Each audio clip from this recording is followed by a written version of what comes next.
विषय कसा असतो पहा. ओळख आणि परिचय. पहिल्या काळी गाव छोटं होतं. एकमेकांच्या घरातील माणसांचा परिचय एक आदरपूर्वक असायचा. अण्णा, दादा, मामा, काका, तात्या, भाऊ, बाबा, आजी, मावशी, काकी, ताई, दीदी असा हा होता. त्यामुळे एकमेकांना सन्मानपूर्वक वागणूक आणि आदरपूर्वक भीती असायची. गाव छोटं, परंतु एकमेकांना मान सन्मान देणारं गाव. त्यामुळे बखेड, भांडण, मी तूपणा हा नव्हताच. वस्तुविनिमय पद्धत होती. पैशानं मोठा, पदानं मोठा वगैरे वगैरे जो भाव होता ना, तो नव्हता. त्यामुळं माणुसकी तिथं जिवंत होती आणि टवटवीत उत्साहाने एकमेकांना आदर आणि रामराम म्हणणारी ती संस्कृती होती. आहे ना. तोच फरक आता जर आपण पाहिलं, गाव तेच, माणसं बदललेली, पिढी बदललेली. पिढीची भूमिका कशी, वागणं कसं, तर सांगायचं हेच. पैशानं मोजणारी, पैशांच्या लेवलमध्ये बोलणारी माणसं विभागली गेली आणि प्रत्येकाचं मोजमाप आणि प्रत्येकाचं बोलणं हे ठराविक ढाच्यामध्ये झालं.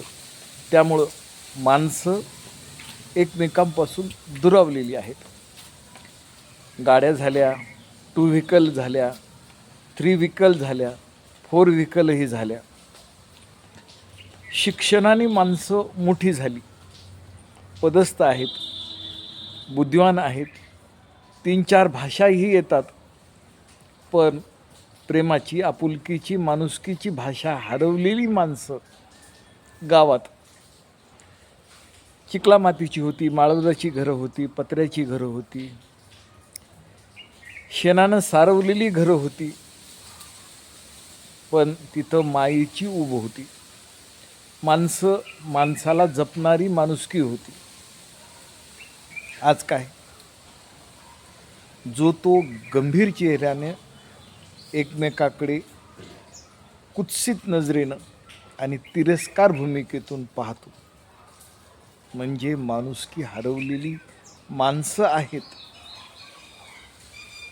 मला काय फायदा आणि मला काय मिळेल, हा जो अपेक्षावाद आहे ना, हा भौतिक सुखासाठी केलेला अट्टाहास आहे. पहा,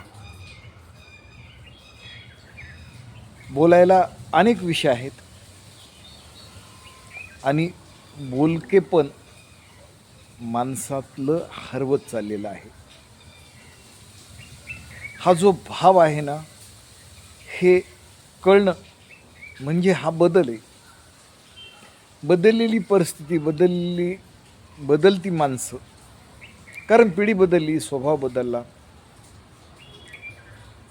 ती तीर्थरूप माणसं काळाच्या प्रवाहात, काळाबरोबर ती गेली, परंतु त्यांचं स्मरण, गावचं गावपण, साधेपण विस्मरणात गेलं आहे. आज माणसं भौतिक सुखाला माझं सुख म्हणतात, मी केलं म्हणतात आणि माझं मी पण हा अहंकार नाही तर दुसरं काय आहे. गेली 50 वर्षाच्या कालावधीमध्ये, म्हणजे कळते पण 10 वर्षानंतर कळते पण असतं, ते आज 60 वर्षाच्या या कालावधीमध्ये बदलती स्थित्यंतर, बदलतं गाव, बदलत असलेली नवी पिढी, मधली पिढी, आमची पिढी आणि अगोदरची आमचे तीर्थस्वरूप जी काका, मामा, दादा, भाऊ वगैरे जी नावाने संबोधलेली ती आदरणीय माणसं काळाच्या प्रवाहात गेली. म्हणजे आपण किती सुधारलो आणि किती बदललो हे थोडंसं विश्लेषण करण्याचा हा एक छोटासा प्रयत्न आहे. पण कधीतरी आपलं गावपण आणि आपल्या गावातील स्थित्यंतर बदल परिवर्तन आपण पाहिला याची देही याची डोळा. धन्यवाद. चॅनलला लाईक करा, सबस्क्राईब करा.